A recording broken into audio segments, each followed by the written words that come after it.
Good morning, good afternoon, good evening. All right, in the beginning of the video, for some reason, it is slow to get started on YouTube.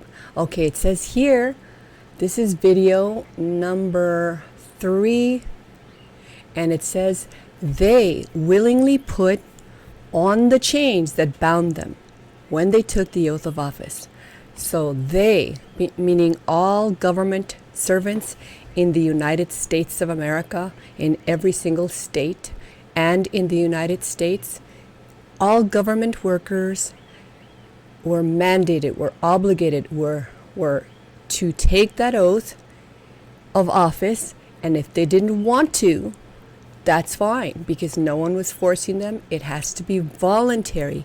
If they didn't like it, what was in that contract, by all means, no one's going to force them to work as servants for the people. But if you notice, they spend a lot of money, lots of them, for the higher, the seats with more authority. They gather a lot of money from whoever, and they go and tell everybody, please vote for me, vote for me. They want to work as servants. Why is that? Okay, they were intelligent enough to go ahead and get all those funds and take themselves and get up every day, dress up, go and speak and do all this to get elected. So they had to be smart enough to know what the contract said that they were supposed to swear to or affirm to, that they would support, that they would defend. Here I go. So this was not a forced thing. This was willing. They willingly put on the chains that bound them when they took the oath of office.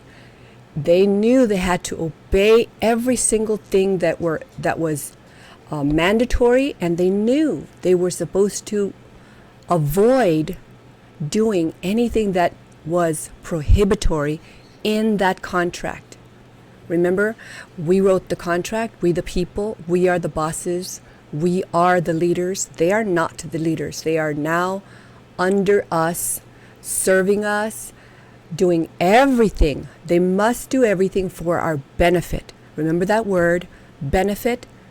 They have to do everything for our benefit. If it does not benefit you, they're doing something very wrong.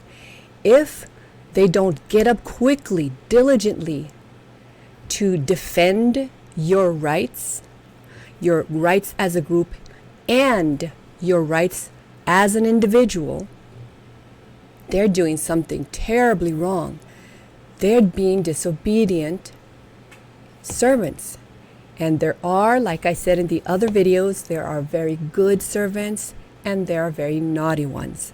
And I'm talking about the naughty ones, the ones that know they're supposed to do something to get the paycheck, because see, they're hired by us. They're getting paid by us. We are the bosses. We tell them what to do. We tell them the terms. And if they like those terms, they willingly get into that contract and bind into that contract. They are bound. They know they're bound. It says so. All right? So they willingly put on the chains that bound them when they took the oath of office. And in the other videos, I read to you the California Constitution's the oath of office that's found in there, because every state could be a little different. But remember this: every government servant that works in every state, before they were allowed to work there, they swore the oath or affirmed the oath that they would defend the state constitution, our contract, that includes all the bills of rights, declarations of rights that are written down, and it includes the ones that are not written down, because it says so in the contract.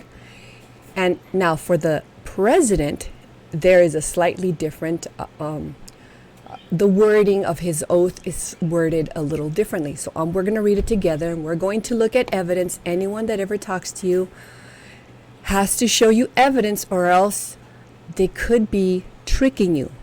could be tricking you. Maybe they forgot to show you the evidence. That's possible. Maybe they were excited to tell you something and they forgot to show it. That is possible. They forgot to show it to you.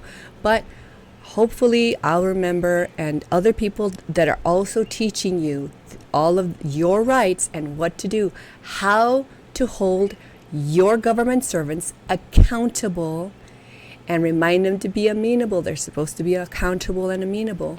They're supposed to be nice to you and do everything for your benefit. That's the reason they're getting paid. That is the reason we created governments, so they can benefit us, right? So they can defend our individual rights. If they don't do that, why are they taking the paycheck? Why are they cashing their paycheck and spending it? And why do they want to continue why do they want to continue working there if they don't like us? And I'm talking just about the bad ones, because there's some nice ones, they like us, right? And they're trying to do the right thing. But the bad ones that are not being faithful to their oath, they're insisting on staying there. But why is that? All right, here. The oath of office, I got this one from the Senate, and I'll quickly show it to you right here. This is, you can see, this is United States Senate. This is the website, state.gov/art-and-history.history. /history. You can see it up here. You can just read it. It says United States Senate.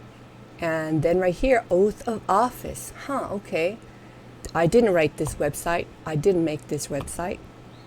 Somebody wrote this, right? It says, and if somebody's lying and saying that this is the United States Senate and they're putting lies here, wow, wouldn't they could get in trouble. They can't be putting lies here, right? They're not supposed to.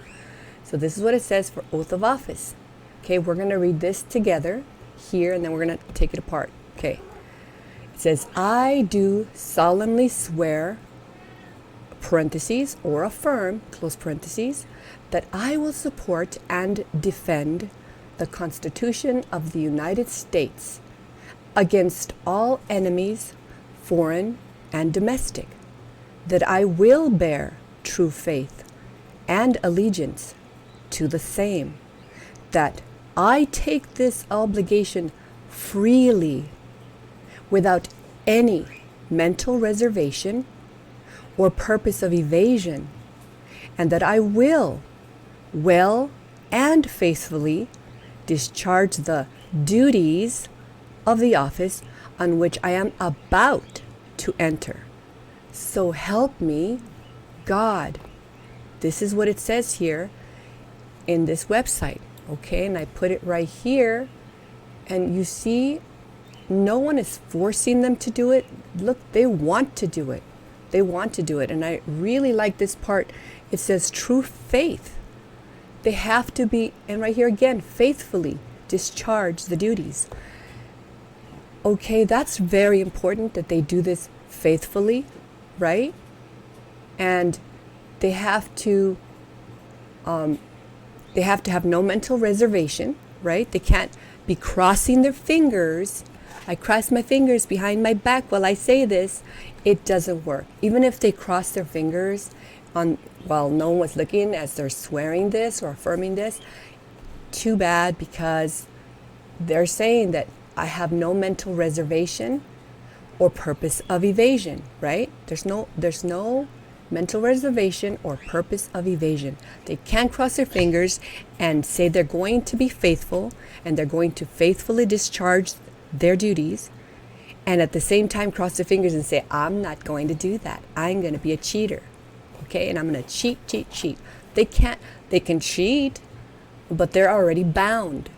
And now they're going to, if they're bound and they take, in this contract, they take our paycheck, they take the pay that we pay them, right?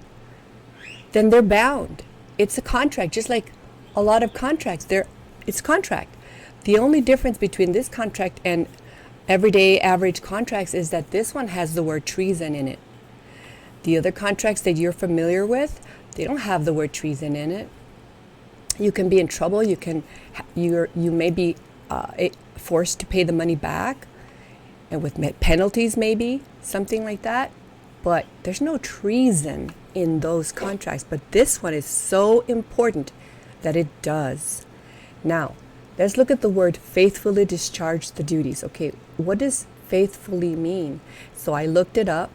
I looked it up in Black's Law Dictionary, 5th edition, and this is what it said. It says, faithfully, conscientious diligence or faithfulness in meeting obligations, or just regard of adherence to duty, or due observance of undertaking of contract, right? And it has over here these cases, or wherever this thing is found, Commonwealth versus Polk. You can see where they're going to discuss this thing, but you just need to know the definition right now.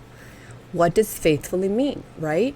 That means it's a, look at here, the due observance of undertaking of contract, right? Conscientious diligence, right? Okay, so diligently and without unnecessary delay. Truthfully, sincerely, accurately. You see that? That's what these government servants swore or affirmed. You know, they say swear or affirm because to swear, it's some people say, well, I don't want to swear because my religion doesn't let me swear.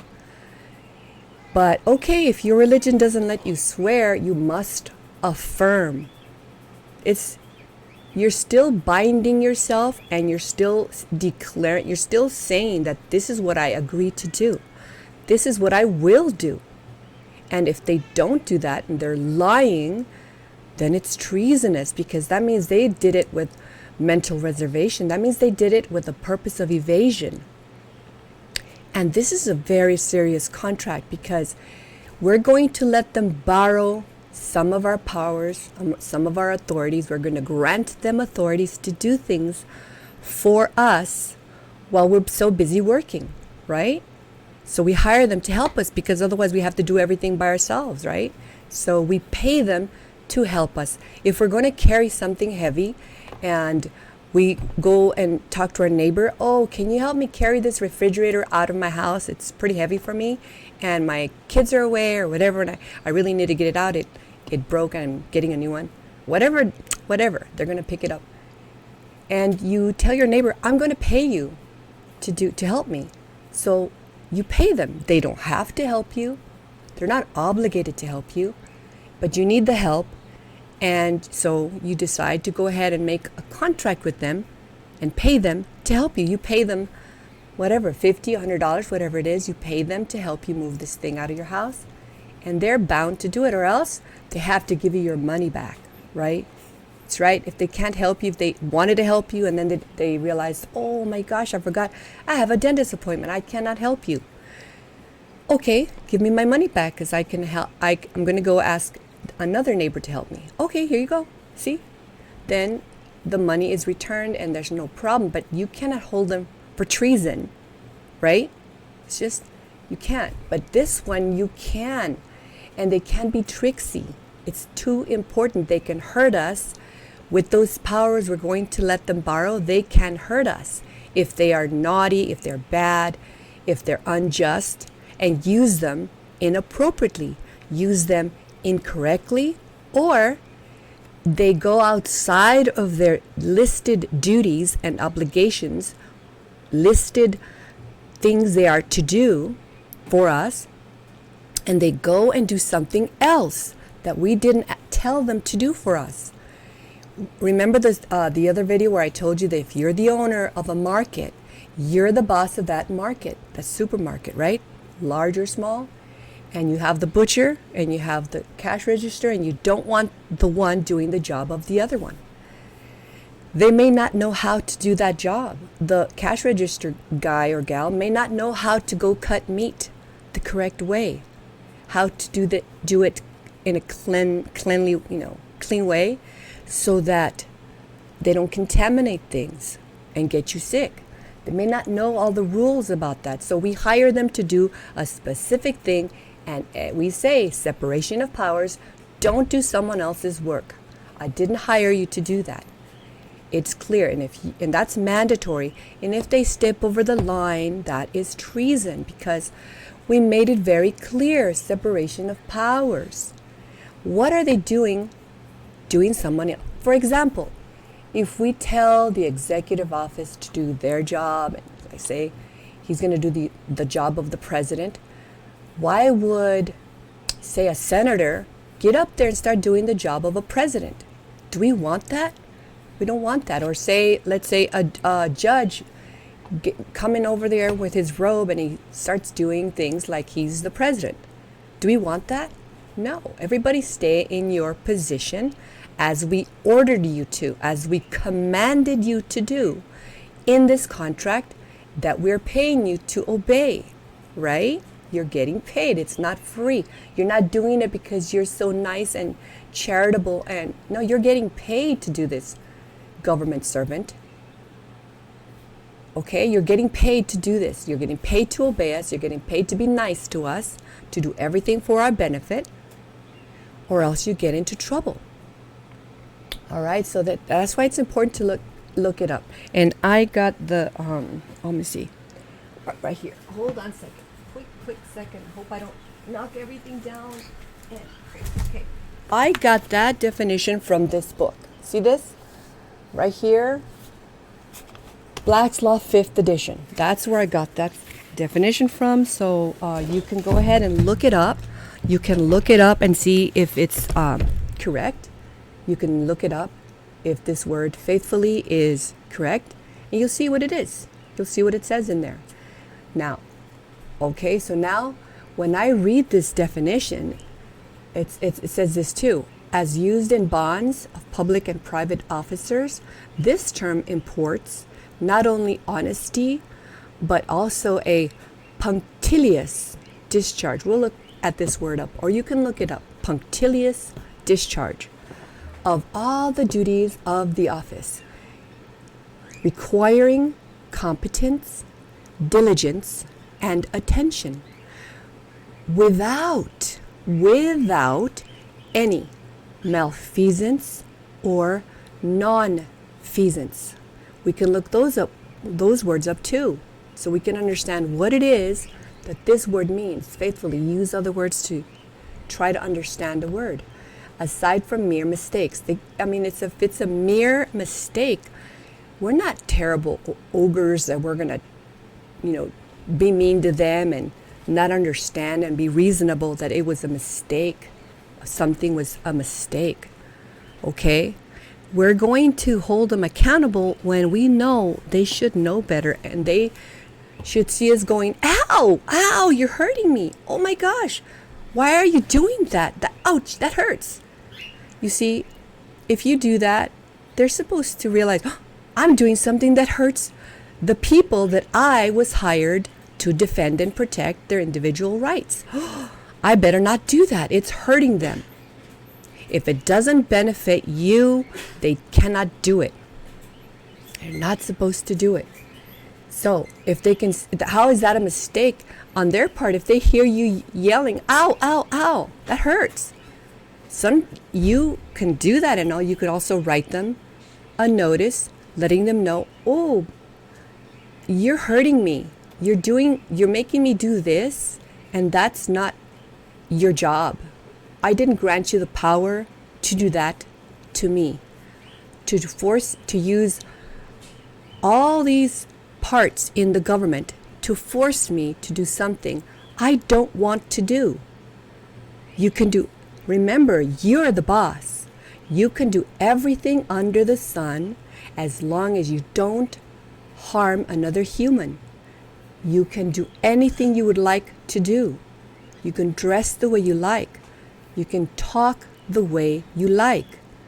You can get up in the morning whenever you want to, or stay up late at night. They can't force you. Now, if you're working in a job and you said you'd come in at a certain time and go out at a certain time, they can fire you, right? But it's not treason. But here, we can fire them and we can hold them to account for treason. So they're supposed to do everything. So now, let's see.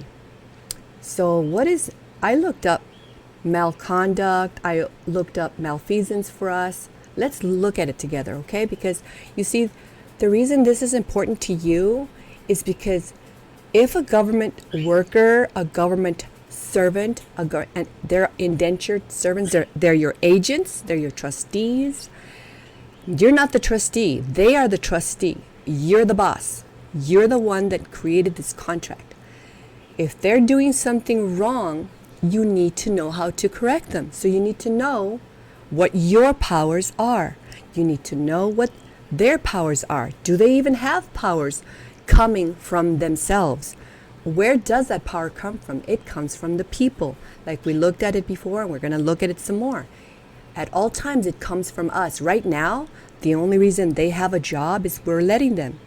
The reason they have powers to do the actual things we hired them to do is because we hired them to do those things. They're getting the power right this moment from us. The minute we turn it off, they don't have those powers, right?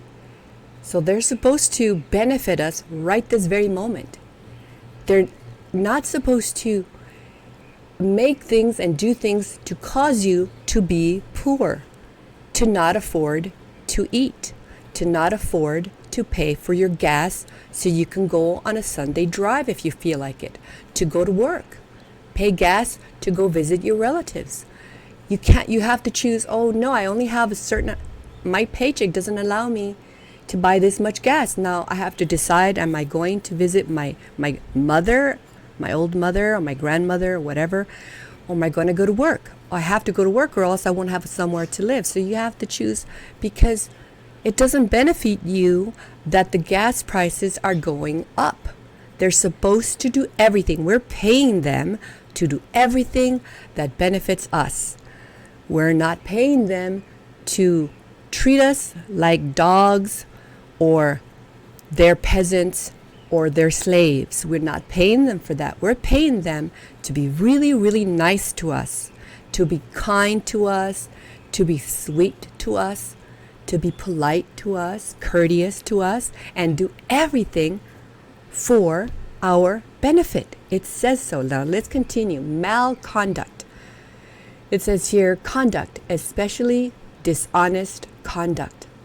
Maladministration. Remember this word, you guys, because you're going to need this word. This word right here is a powerful word, and you need to know it. Maladministration. Mal means bad. Administration is what they're doing. They're administering, they're getting the work done. We pay them to do this administration in the corporation that we created called government, which is a corporation, right? I showed it to you that it was in another video. I can show it to you again in another one. Remember this word. So it's conduct, especially dishonest conduct, maladministration, or as applied to officers, official misconduct. And it says here, see malfeasance, misfeasance. Oh, they're directing us, they're showing us that there are other words that might be something we would like to look at to understand things better, the faithfully, the misconduct. Now let's look at malfeasance. These are all from Black's Law, 5th edition. Now, malfeasance is evil doing. It isn't just something bad, but it's evil? Whoa. Okay. Evil doing, ill conduct. Conduct is the thing they do. They're moving around, talking or writing, having meetings, say, with other countries and making deals that don't benefit us, that actually hurt our rights. They interfere, infringe, trespass with our rights, with our ability to enjoy life, because you know what? We paid them to make sure that we stayed happy with them.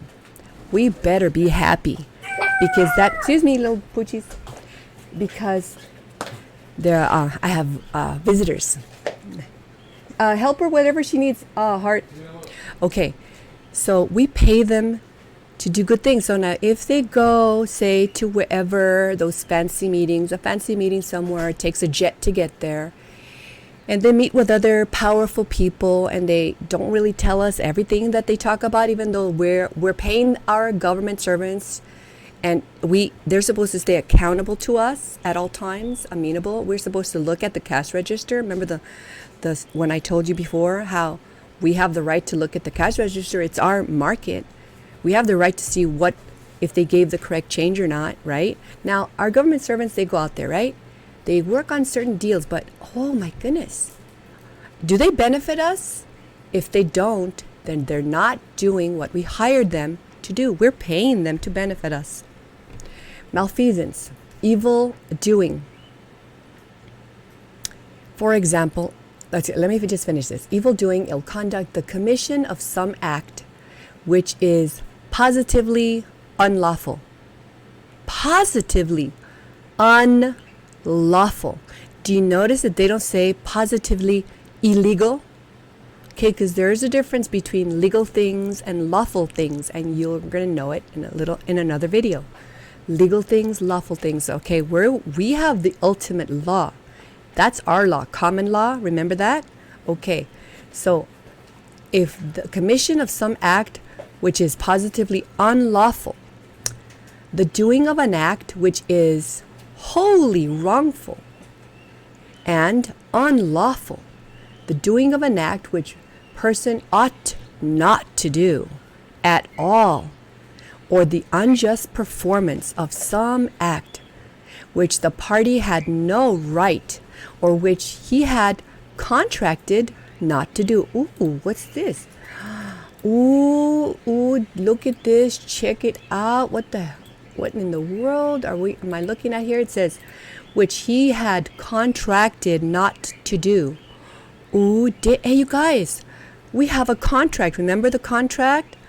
The state constitution is a contract together with the United States Constitution. That servant of that state has to uphold and defend those two constitutions. And that's his contract. And with those two, it brings in all the bills of rights and declarations of rights. And I explained to you before why, right? Because they're supposed to defend our individual rights at all times, and none of us have less than the others. Remember, I explained it to you before, but I'm going to get back to this.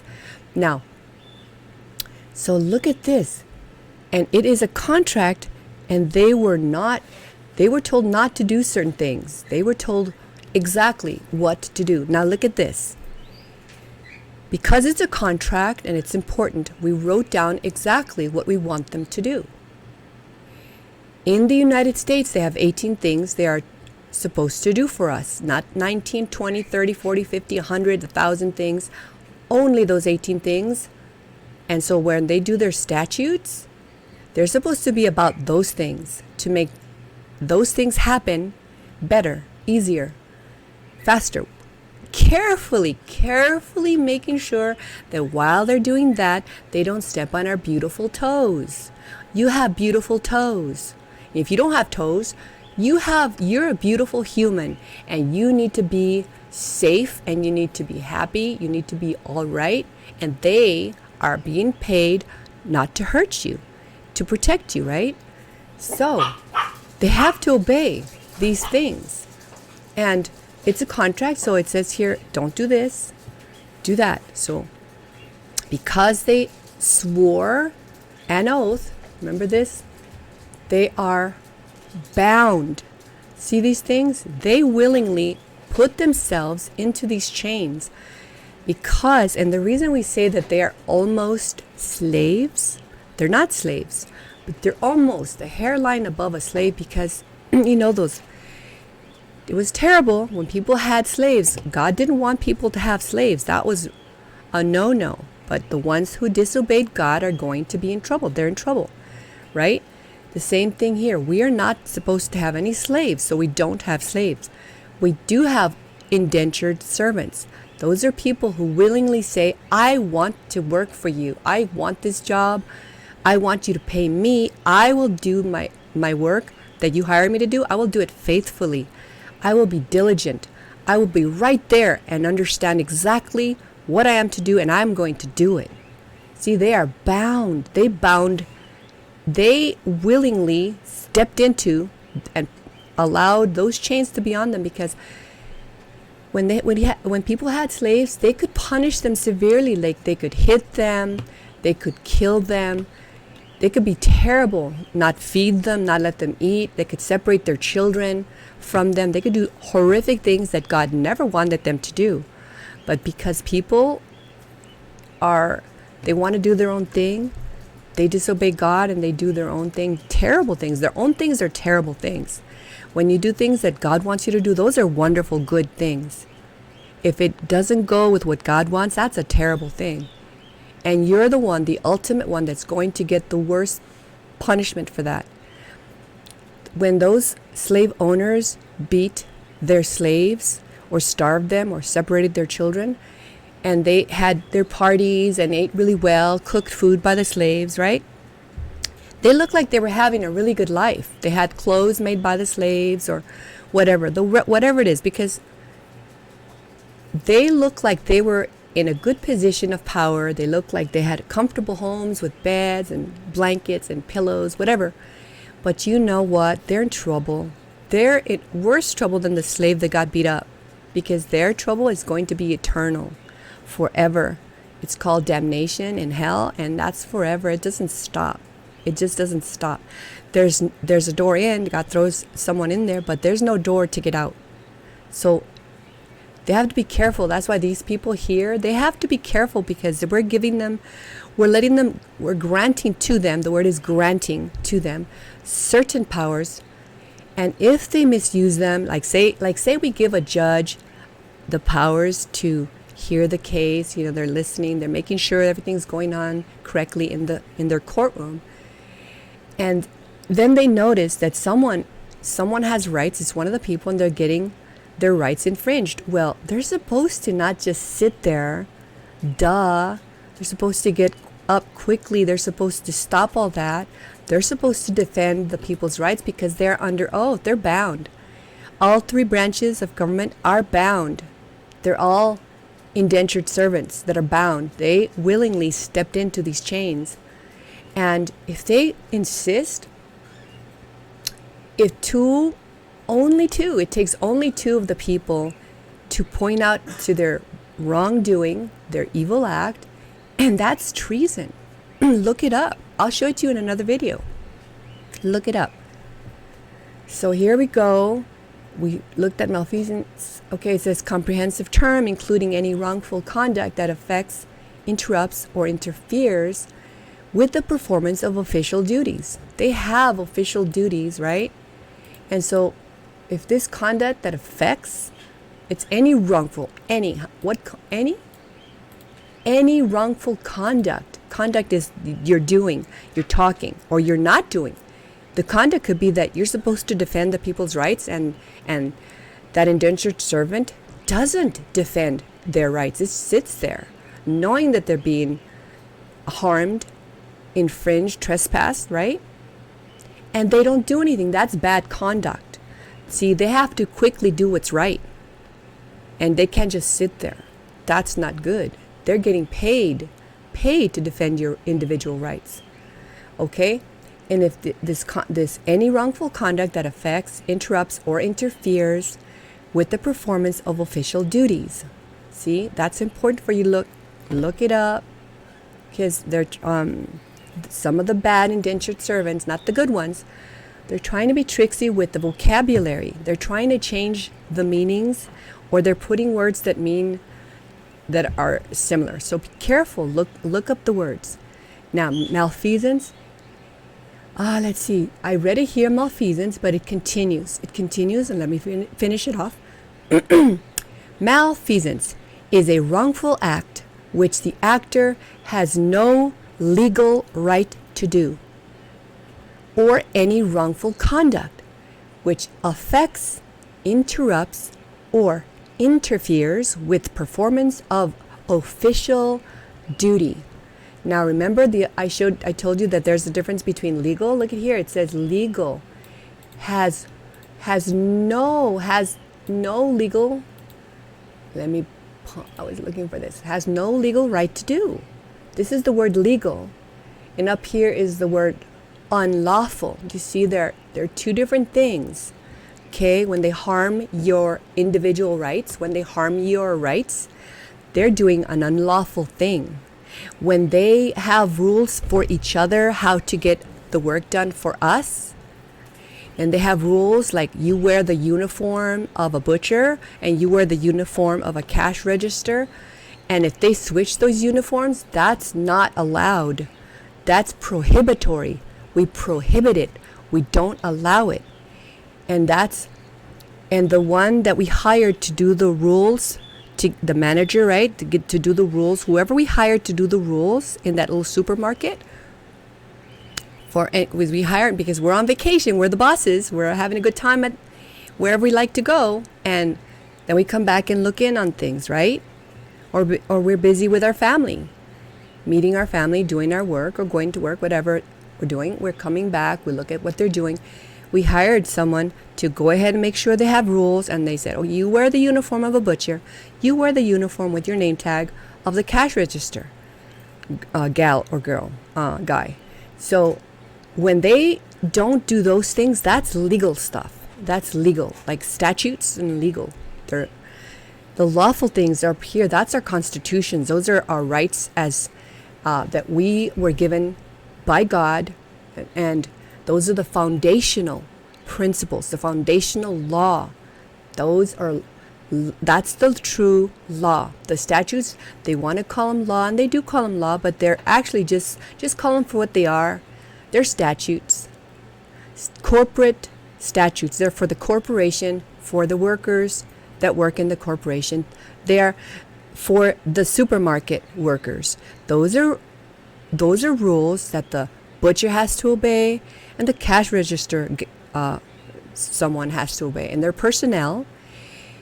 And you don't have to wear the butcher outfit. The manager can't all of a sudden say, oh, boss, you can't come in the store. You have to wear the butcher outfit. Put on your hat, put on your apron, or I won't let you come in. Oh, excuse me, but I'm the boss of this store. I'm the owner of this store.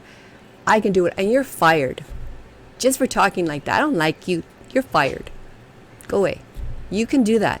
You made me unhappy this morning. You're fired. You can do that. That's your supermarket. They weren't supposed to treat you badly. You hired them. You pay them. What are they doing disrespecting you? You know, it doesn't work like that. Okay. So, malfeasance is a wrongful act which the actor has no legal right to do, or any wrongful conduct which affects, interrupts, or interferes with performance of official duty. Official duty, okay? Or an act for which there is no authority or warrant of law, or which a person ought not to do at all, or the unjust performance of some act, which party performing it has no right or has contracted not to do. It differs from misfeasance and non-feasance. So then we look those words up to know what they are. But right now we're just looking at this. You see, you guys, they're contracted to do some certain thing, and they're contracted to avoid doing these other things. They are contracted to defend our individual rights, so they can't be the ones hurting us. If I hire a bodyguard to guard me because I'm wealthy, I'm not, but let's just imagine that I'm wealthy, I'm famous, and I hire some bodyguards to protect me, protect my family. And then we get into the car, the really fancy car, and I notice that the ones shooting at us are the ones I hired as our bodyguards. Why are they doing that? Oh, well, later on I find out because they were doing a different job. They had two jobs. One job that was to defend our rights, that had the word treason in it, if they failed to defend our rights. And then they had another job from someone else that somebody else put together, and that one, they were hired to hurt our rights, to harm us. That one doesn't have treason in it, right? It doesn't have the word treason. I mean, if they're thugs and they want to hurt each other, that's different, but they don't have the word treason in their contract. We have treason in our contract.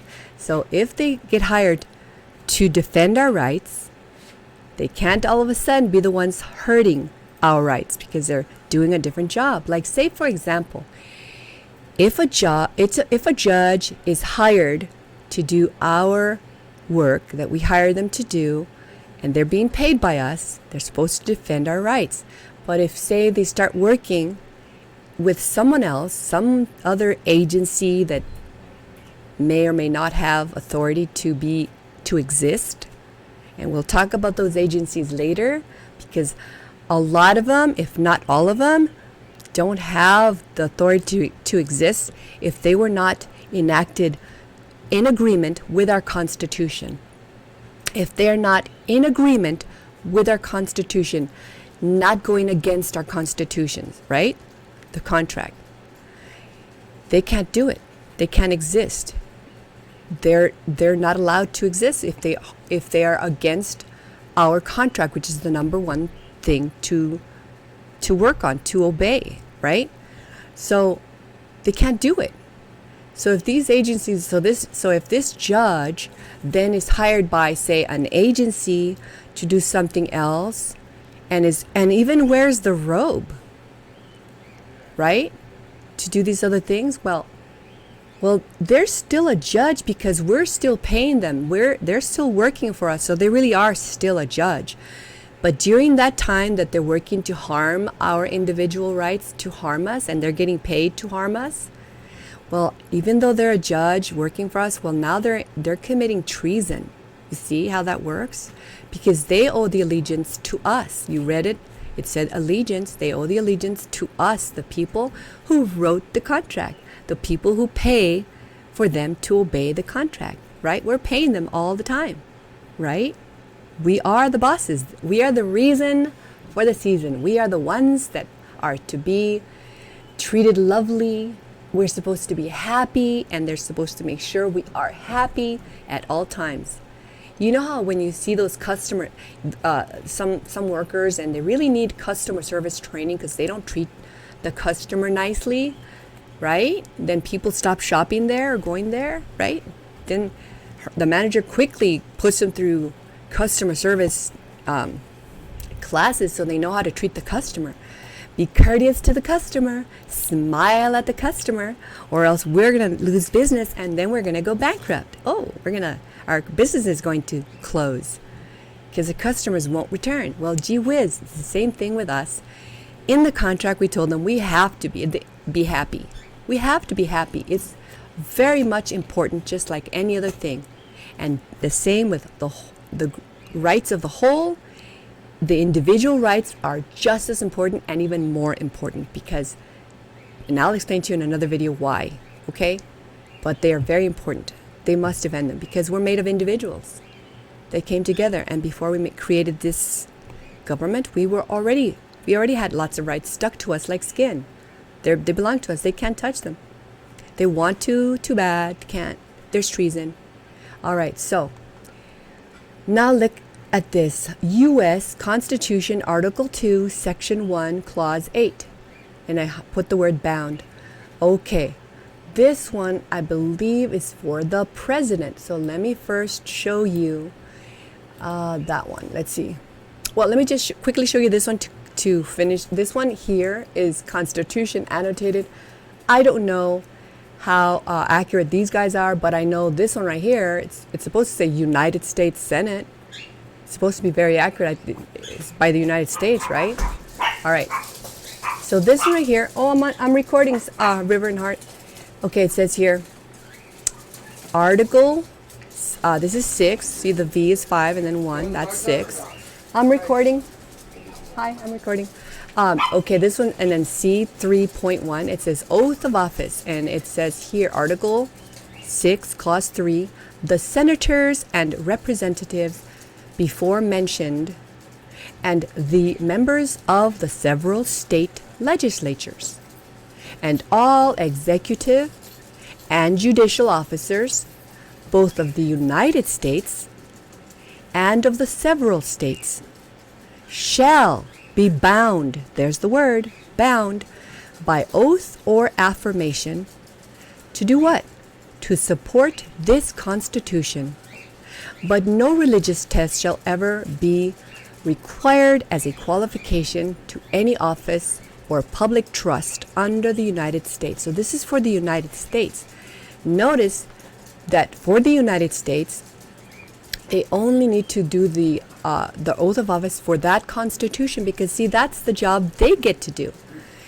They're not given the authority by us to do the jobs that we give the people, the indentured servants in the states, in each of the states. We give them over there specific jobs, 18 things to do. Please look them up, what they are, and I'll put them in another video for you. But if you want to go ahead and look ahead of time, go check it out. Look at what it is we hired them to do. You count them. They're 18 things. All right. So that's where I got that. So it says before. See how it's before? Because otherwise, if they don't want to do it, we're not going to force them. We're going to go ahead and let them choose. Do you want to do this? We're not here to force anyone. So before you do it, you have to say this and you have to mean it. And then you have to sign on the dotted line with your name. All right, full name. So before he enters on the execution of his office, he shall take the following oath or affirmation. Open quote. I do solemnly swear, open parentheses, or affirm, close parentheses, that I will faithfully execute the office of President of the United States and will do the best of my ability, preserve, it says here, and will to the best. See, I have to be careful with the words. And will to the best of my ability preserve, protect, and defend. Defend, remember, preserve, protect, defend. Those are action words. They're not little passive words. You're just to think about, for, contemplate, put a picture on the wall with these words and forget about them. No, you have to.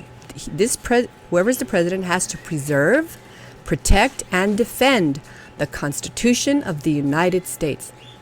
Did you notice that it says the Constitution of the United States and it doesn't say and the Constitution of the States? Well, because inside the Constitution of the United States, there are obligations to the states that are written already in it, so they don't have to spell everything out here. It's already inside, worded inside the contract. No, yeah, mom. My mom is here and we're fixing anyway.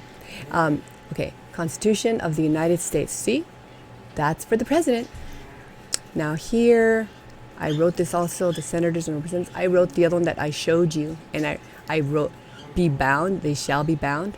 Okay, now, in another video, I read to you the California State Constitution, and this one, let's see, should I dare read it here? Yeah, let's go. All right, California State Constitution, Article 20, the double X is 20. Right, each one. I hope I'm reading it right, because I think this is Latin. I wonder why they write it in Latin when they don't teach us Latin in school. Do they teach all American children Latin in school? Or do they make it optional way later? Maybe. Why is it that only the attorneys get to learn Latin? Why is it that the judges get to learn Latin, but we don't when we're the bosses? Why are they using Latin? Why can't they just simply put the number here for us? And I know they teach you, these Arab, I guess, is this Arabic? Arabic numbers or what? No, they're not the Arabic numbers. These are Latin, I guess. I don't even know. I had the worst public school education. So I don't even know. I have to look that up. And it's a shame because I'm intelligent, but they failed me because they wasted my time. And they would make me put my head down and take a nap in class while they were getting paid supposedly to teach me and the rest of the students. And they would make us put our heads on the desk, go to sleep, wait till the hours, because they were tenured and they couldn't be fired. So we were there wasting our lives, not being educated, and no one did anything about it. But we can do something about it now. I educated myself by guidance of God, and now I know that we can do something for our children and for our future generations. They must be the best in the world. Our children must be educated the best in the world, excelling all over the place, right? With really quality educations. I can go on and on about that because I saw a lot of terrible things done in school. Did you see a lot of terrible things done in school? They were just not making any sense. They were irrational, illogical, unreasonable. I saw those things. I bet you did too. All right. California State Constitution, Article 20, text of Section 3. Members of the legislature and all public officers and employees, executive, legislative, and judicial, except such inferior officers and employees as may be by law exempted, shall, before they enter upon the duties of their respective offices, take and subscribe the following oath or affirmation. I, so and so, do solemnly swear or affirm that I will support and defend the Constitution of the United States and the Constitution of the State of California against all enemies, foreign and domestic, that I will bear true faith and allegiance to the Constitution of the United States and the Constitution of the State of California, that I take this obligation freely without any mental reservation or purpose of evasion, and that I will well and faithfully discharge the duties upon which I am about to enter. And I do further swear or affirm that I do not advocate, nor am I a member of any party or organization, political or otherwise, that now advocates the overthrow of the government of the United States or of the state of California by force or violence or other unlawful means, that within the 5 years immediately preceding the taking of this oath or affirmation, I have not been a member of any party or organization, political or otherwise, that advocated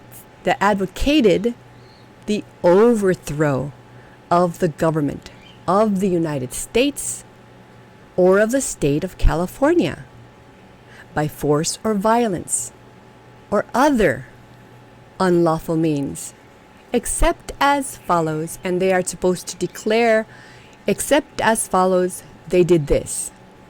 But if no affiliations, write in the words no exceptions, and that during such time as I hold the office of blank, right, I will not advocate nor become, in the name of office, a member of any party or organization, political or otherwise, that advocates the overthrow of the government of the United States or of the state of California by force or violence or other unlawful means.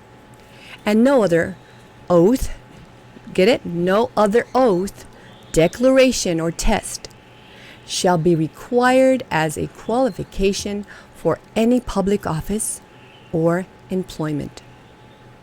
This is open quotes. Public officer and employee, close quote, includes every officer and employee of the state, including the University of California, every county, city, state, and county, district, and authority, including any department, division, bureau, board, commission, agency, or instrumentality of any of the foregoing. That is the contract, right? Where this is where the oath, and it's together. This oath is saying that yes, they will do those things, right? The United States and and the state of California, those two constitutions, that's what they are to defend. That's what they are to support and do whatever it takes to make sure that all of that is perfectly followed. You can find this at Bellapedia.org, California Constitution, and then put /Bellapedia. Sergio, hi, I'm recording. So let's see. Now let's define the word shall, because you see, they shall. You see the word shall, and let's see, what does that mean, shall? It says, as used in statutes, contracts, or the like. This word is generally imperative or mandatory in common or ordinary parlance and in its ordinary signification. The term shall is a word of command, and one which has always or which must be given a compulsory meaning as denoting obligation. You see, they're obligated. It's a command. It is not optional. They have to. They must, right? They shall. It has a peremptory meaning, and it is generally imperative or mandatory. It has the invariable significance of excluding the idea of discretion. Do you remember, you've heard about this, when the judge has discretion and all this stuff, usually in tribunals, they have the discretion of seeing your evidence or not seeing your evidence, or burning it in a fire pit outside, whatever. Then put it for the chickens, the cage, bird cage. They have discretion to do this or to do that, but you see, in a true court of record, they don't have a discretion to do whatever they want. They have to do what we told them to do, right? They must. They shall do it that way, or else they're committing what? What's that word? That pesky word. Remember the word. Treason. Look it up and see what it means. Okay, spoiler. Look it up ahead of time, ahead of the video. All right. So it has the invariable significance of excluding the idea of discretion, and has the significance of operating to impose a duty. It's forcing you to do that duty, which may be enforced, particularly if public policy is in favor of this meaning, or when addressed to public officials, or where a public interest is involved, or where the public or persons have rights which ought to be exercised or enforced unless a contrary intent appears. Okay, look at this. Impose a duty. What have you know, I color all this stuff and it has different sizes and colors and everything, but because if I put it all in one single black and white, well, that's good, I learn. But in college, well, in university, they kind of wait to college to teach you this, or university to teach you this. You're supposed to, the word is annotate. That means you highlight something, you bold it, you write notes on the side margin of the book. You kind of interact with what you're learning, because it helps you to understand it, or stop, take a good look at the word and figure it out. That's why I put all these things in colors, not because I'm cuckoo. No, because I'm annotating for you, okay? So you can look up this word and then see it without all these colors, without all the bold and highlights and all this, and you can look it up that way, okay? But right now, because I'm trying to point things out, I do it this way. So, because look at excluding the idea of discretion. That was important. That's important to know. That's why I did that. Look at this. It is generally imperative or mandatory. See why I highlighted that? Impose a duty. Ooh, that's important. Look at this. Look at this. And which may be enforced, particularly if public policy is in favor of this meaning. When addressed to public officials. Whoa, I highlighted that. Or where a public interest is involved. Hey, when we created the governments, the corporation, and put the seat of office in place and filled those seats with who we wanted to fill those seats, they have to perform their duties and obligations faithfully, and they are mandated. They shall do it this way and not do it that way, right? We told them that. See, I have a public interest in, and I also have, as a boss, I have an interest. My individual rights cannot be touched or interfered with as the boss of all government, as the owner of the store, of the supermarket. My rights cannot be interfered with, trespassed, or infringed, blocked, or any way abridged, made smaller, right? Or snuck away, tricked away. They can't do that. And I also have rights that are inside the civil body, inside. Son, can you take him out, please? I'm recording. Poochie Woochie over there has his opinions about things, right? So, I lost my train of thought. That's okay. We'll go on because the show must go on. And now look here. I'm a regular gal, an American regular gal, one of the people with all political power, owner and boss of these governments and indentured servants. And we have 100% all political power. But we don't have the resources, the money, the resources to hire, to, a huge, an expensive camera to do these things, or the lighting, or all the help to get these things done. We don't have that, but we have the truth, and we're spreading it. We're sending it out. That's what we have.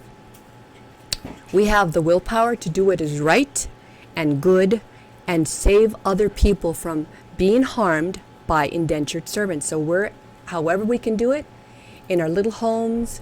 Look at my screen in the back. It's just this tablecloth thingy that I hung up there so that you can't see the rest of my house. But they have a lot of our money. They use our money, and they're using our money in ways that we didn't grant them permission to use the money that way. And they're sending out their agents, those bad ones. Remember, the good agent, they're good indentured servants, and they're bad indentured servants, and they're sending the bad ones, and they're doing agencies that are out of control, supposedly out of their control, and doing whatever they want. Well, they can't, because see, if I give them 5 authorities, 5 granted powers to do the job specifically that I told them to do, they see the butcher. I pay him to be the butcher and cut up the meat correctly, the way a butcher should do it, and throw it away if it gets old, according to the way a butcher should learn to do it, right? But if the butcher starts putting cars in the front of my market and selling them, and then he leaves his job, his post, and he goes to the front and starts selling cars or does whatever, or is hired by someone else, another supermarket, a competitor, and they say, you know what, mess up that meat, let it smell bad, don't make it clean, cut it wrong. Well, I paid them to do this. Why would I want them to do something that's going to hurt my market? And they're chopping it wrong, and they're doing it wrong, and I find out that another market's paying them to do this harm. Well, if they were a government worker, that would be treason, and that is a really, really terrible thing to have on your head. Treason. That penalty, that punishment, that result, the consequence, that's pretty hard, pretty bad. Oh, it's terrible.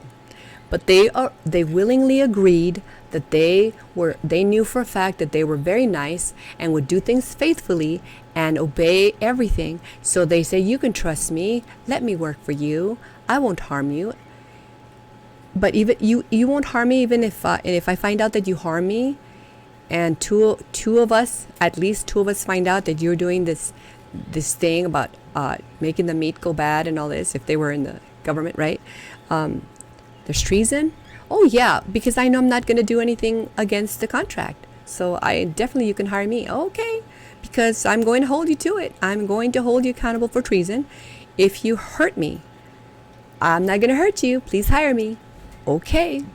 Same thing with the government servants. If they harm you, if they infringe on your rights, you have to know what they're doing. And especially if you write them a notice reminding them, "Ooh, you're hurting me. Please stop." And they don't care. They keep going. They hurt you some more. And you point out in the notice that, "Look at what it says here in the Constitution. I didn't grant you that authority. Please stop." They do it anyway. That's outright, deliberate, with no confusion, treason. It's not a mistake. It's not an oopsie on their part. "I didn't know. Oh, I forgot to read my ABCs and I didn't know how to read. So I didn't read the Constitution. I only swore to it, but I didn't know how to read that. I'm sorry. It was a mistake. Let me go." All right. Sell that to someone. Sell that idea. Ay, ay, ay, caramba.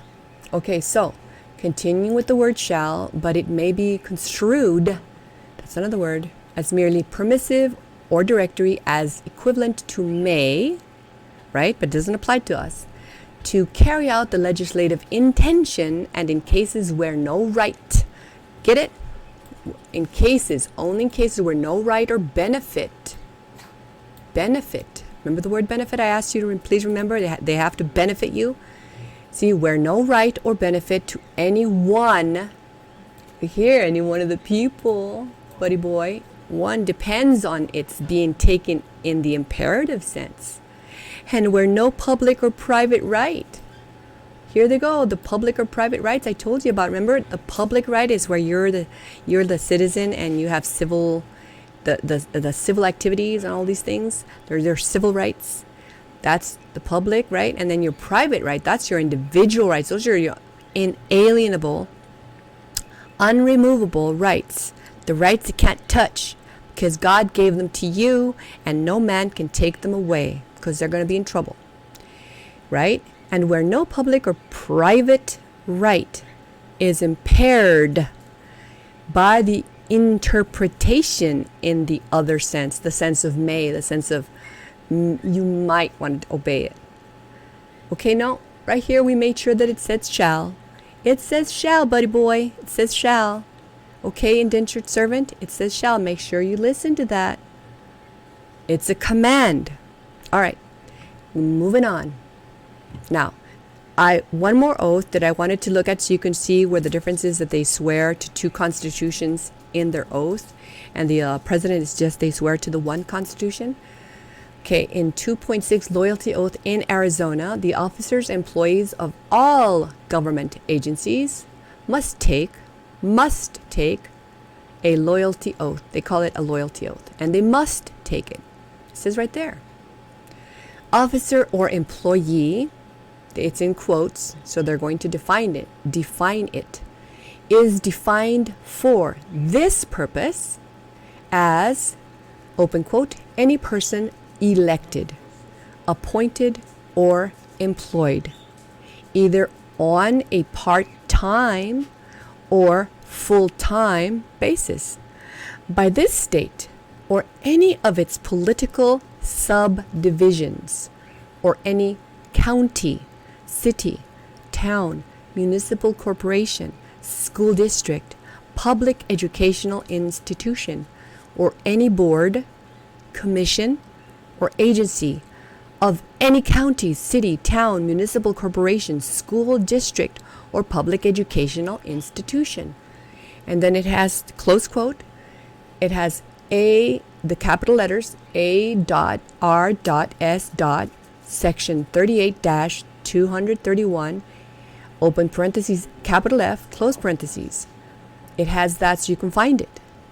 The loyalty oath provides as follows: State of Arizona, County of blank, and then it says I, so-and-so. And then it says in parentheses, type or print the name, close parentheses.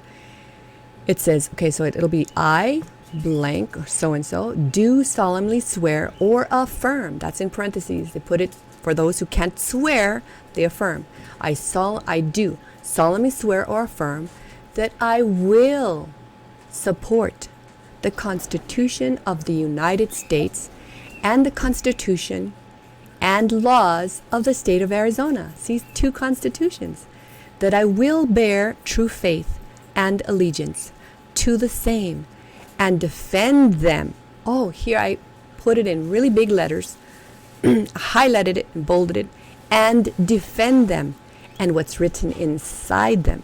Not just the pieces of paper. Do they think that we mean defend the constitutions as defend the actual piece of paper like this, like it's a little sheet of paper?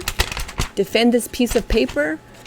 Or do we really mean what is written inside those constitutions? I think we understand, right? You guys understand what's written inside those constitutions? Not just a piece of paper. Maybe they're thinking, oh yeah, I'll defend the Constitution. See, it's in a museum. It's safely in the museum. It's stored away down in some basement. It's protected. I did my job defending them. See, now that's purpose of evasion. That's trying to be tricksy. And it doesn't work because we already said you can't be tricksy. You can't do it for purpose of evasion. See? It has to hold your mind and bind it the most. That even if you have a trick up in their mind, if they have a trick, that won't work. Because we're going to say that no matter what you have tricksy up there, we're going to hold you as though you meant it. We're going to take it as though you really meant it. So that when you act against our individual rights and harm us, that's treason. Okay? So please do not work here if you don't like that. No one is forcing you to get our paycheck, our money to you. No one.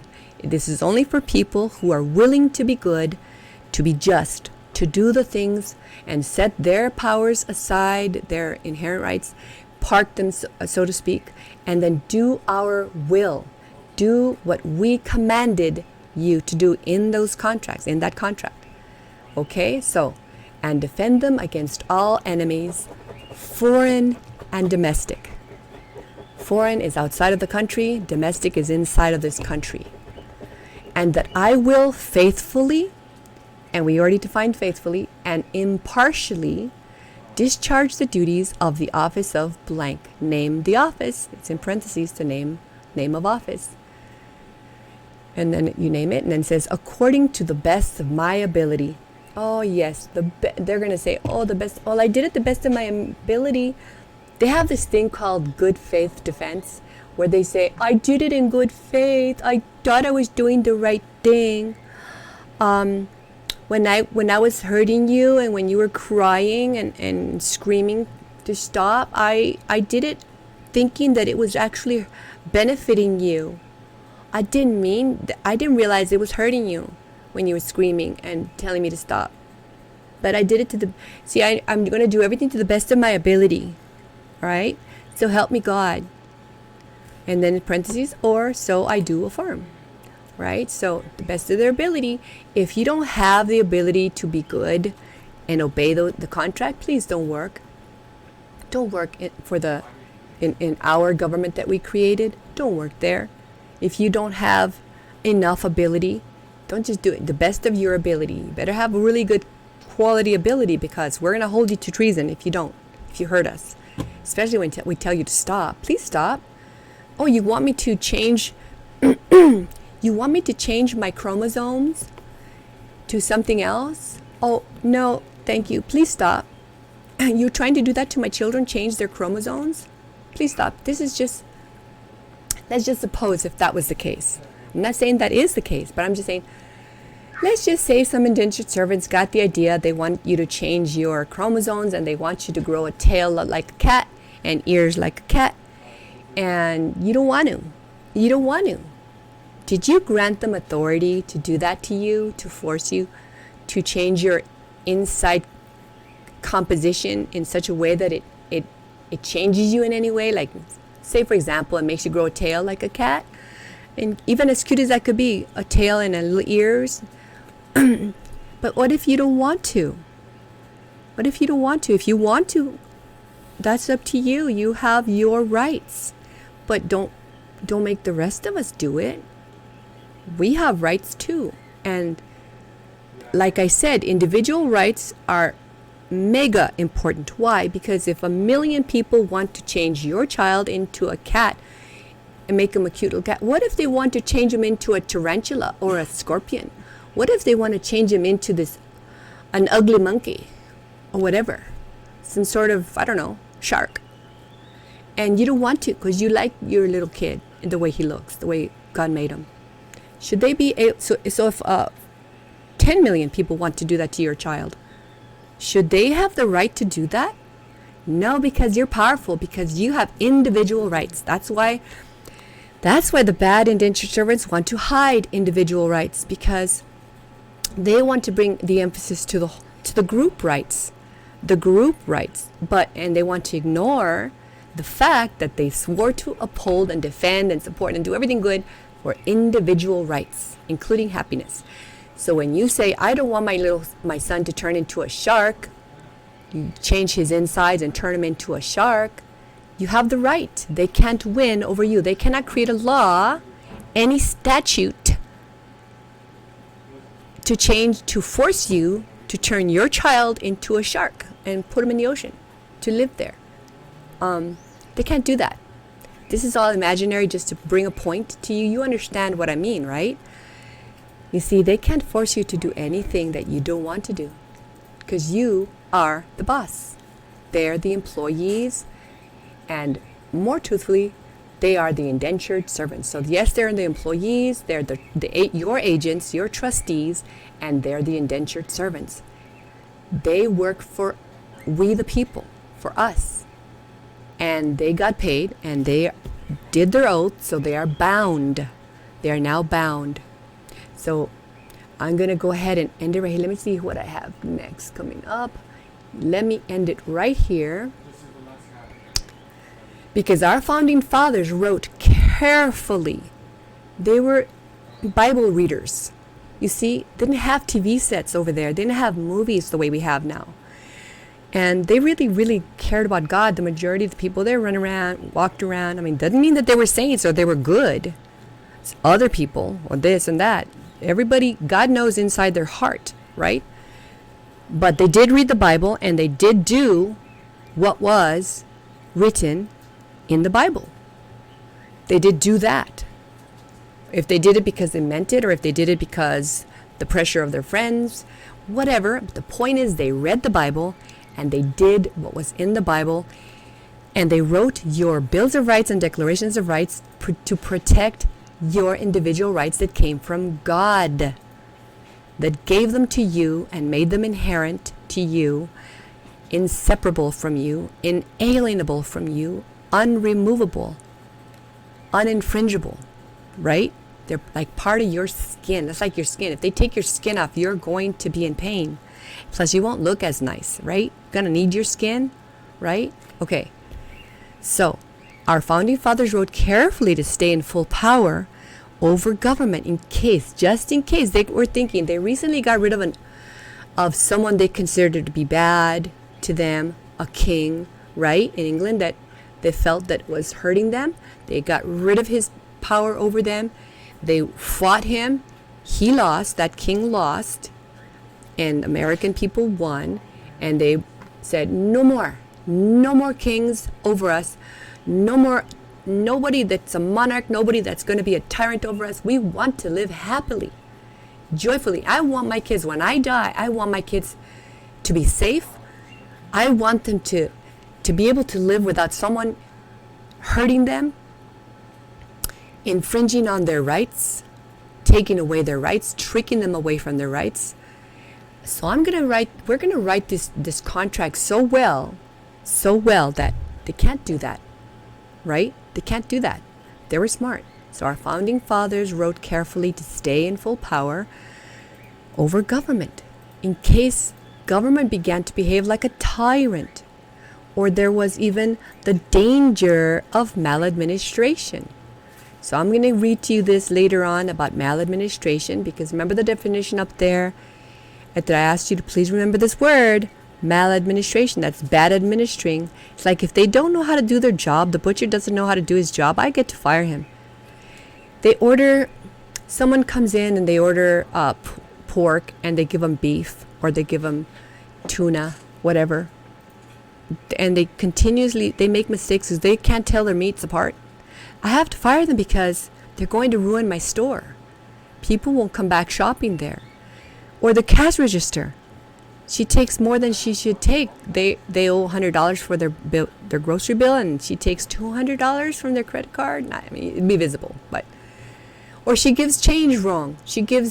They pay with a $20 bill, and she gives them as though they gave with a $50 bill. She doesn't know how to give change. Well, I would have to fire her because she's going to make me go broke if she keeps that up, right? It's just not right. I get to fire them for maladministration. They don't know how to do their job, or they don't know how to read the constitutions. They're illiterate. They didn't learn their ABCs, and somehow they got the job in government and didn't know how to read and didn't know how to take things seriously, the oath of office seriously. That's maladministration. They're not supposed to get this very important job and not know how to do it. And not stay, like they say, stay in your lane, stay inside your little cage of work to do. Do this job right here and do it this way. Don't do that job. If they don't listen to that, that's maladministration. Now, it could be worse than that. It could be treason, but in the least, it's maladministration. They don't know how to do their job. So they get to be fired. Why should I have someone that I'm paying to do a job that's important if they don't know how to do it? Or if they can't read the Bills of Rights or Declarations of Rights? And if they don't understand them, they should ask questions, right? And if we explain it to them and point it out, why do they insist on doing it wrong after we even remind them what it is they're doing wrong and where we found it in the constitutions? And which reminds me, from now on, ask them, where did you get that granted authority to do this or do that? Show me in the Constitution where you got that authority, or else you don't have that authority and you're doing it outside of the scope of your work.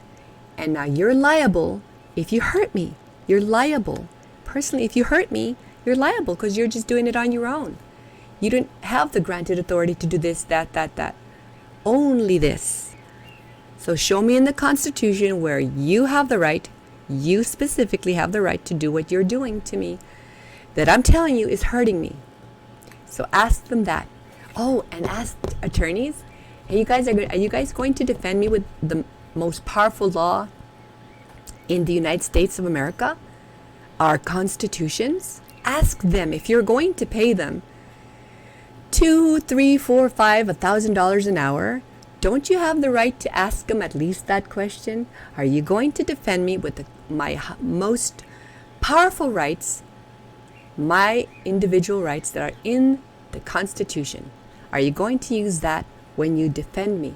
Or are you going to use something else that it doesn't even apply? And I'm paying you all this money? Didn't you say you went to law school? Didn't you say you know the law? Didn't you say you know how to research the law? Didn't you say you know how to read?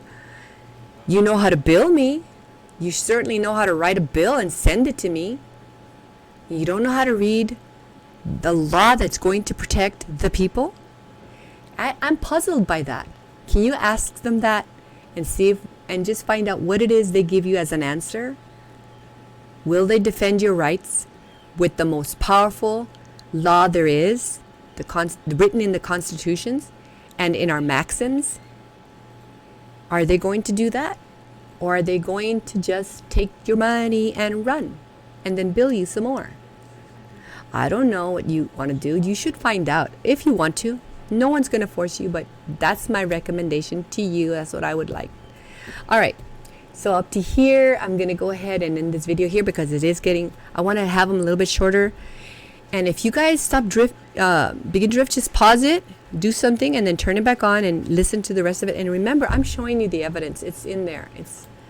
Look at all of these things. See, look at the loyalty oath. Oh, and this one right here, when I looked for the oath in this website, guess what? The loyalty oath, I was looking for it so I can show it to you. And it said, let's see, to request a copy of an oath of office fill out a public records request form and send it to here. Shouldn't it? They're supposed to be accountable to us, amenable to us, nice. If I look it up, shouldn't I just be right there so I can read it? It's not very long. Shouldn't I just be able to look at it and know it, to see? Why do I have to request a copy? But anyway, that's what I just noticed. And then, of course, I have all this evidence right here. So you guys go ahead and look up as much evidence. Look it up. It's all in here. Just start looking things up and see if what I'm telling you is true or not. Like, for example, this one. Is it in the loyalty oath in Arizona? Is it there? Then look it up and see what it says. You can find it yourself. See? Always go by evidence, because you know what?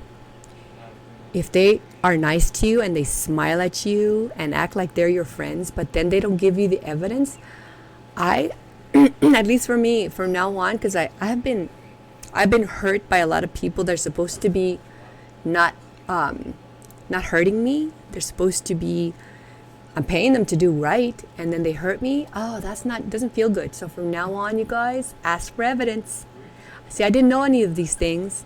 I did not know any of these things, and guess who taught us? Please, I'm going to teach you this in the next video. Or should I do it right now? Oh yeah, you know what? I'm going to finish it, because you see, it's just a little bit. That's all it is. So I wrote this. Let's look at this one. This is the last one, and then we can end it right. In Virginia State Constitution, Article 1. You can look it up at Ballotpedia. They really should have it in the government websites. They should have the constitutions ready for you to read at easily found. Type it in, and there it is. Voila. Right there for you. It shouldn't be hard for you to find, because they're supposed to be accountable and amenable to us at all times. Look it up at Ballotpedia or wherever you like. Virginia State Constitution, Article 1, text of Section 3. Government instituted for common benefit. Okay. That government is, or ought to be, instituted for the common benefit, protection, and security of the people. Nation. See, I highlighted here, the people, nation, or community, of all the various modes and forms of government, that is best, which is capable of producing the greatest degree of happiness and safety, and is most effectually secured against the danger of maladministration. See the word maladministration? And whenever any government shall be found inadequate or contrary to these purposes, a majority of the community hath an indubitable, inalienable, and indefeasible right to reform, alter, or abolish it, in such manner as shall be judged most conducive to the public weal. Do you see? You can look it up. Look at this. Of our happiness and our safety. You see, they have to do this.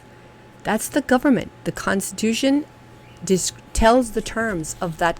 That's the contract. What they are to do, what they are to avoid doing. All right. So now I'm going to show you where I learned it, because you know what? A judge is not teaching me this. An attorney is not teaching me this. The teachers in school, they didn't teach me any of this. They didn't teach me in school that I was the owner of this government, that no one's supposed to hurt me.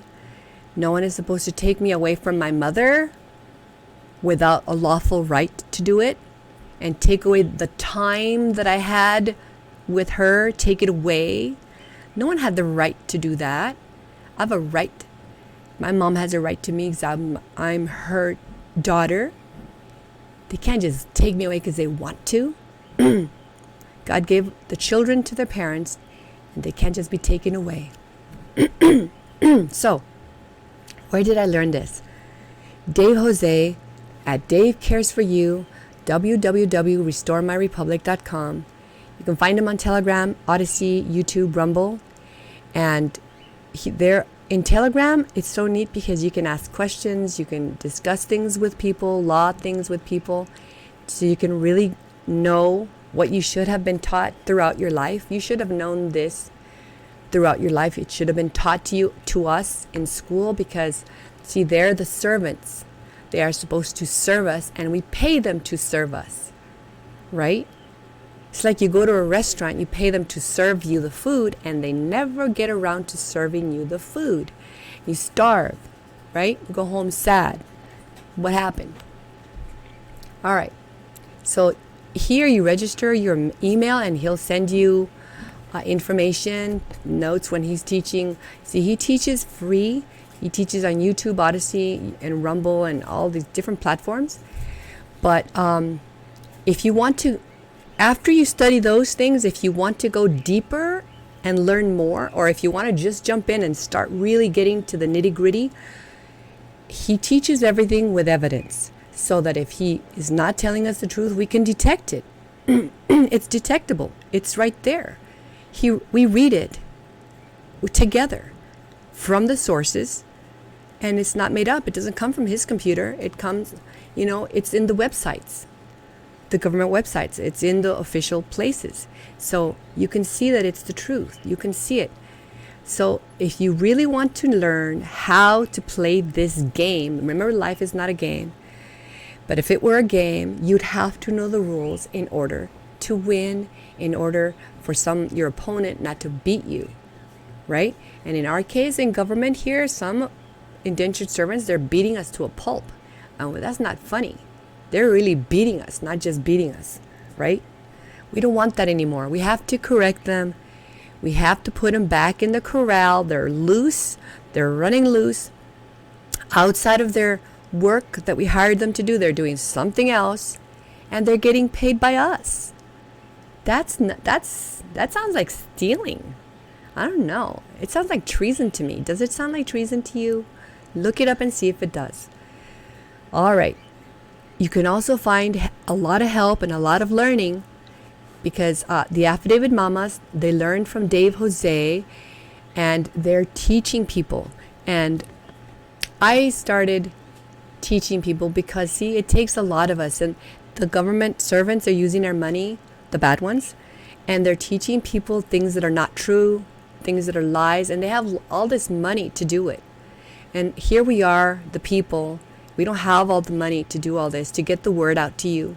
So excuse us if we're not going to be doing everything perfectly, in that, the scene, it's not like the newsroom that, for example, Tucker Carlson or, whatever, in a nice background. We don't have that. We're just people that care and want to teach you so you can be safe, okay?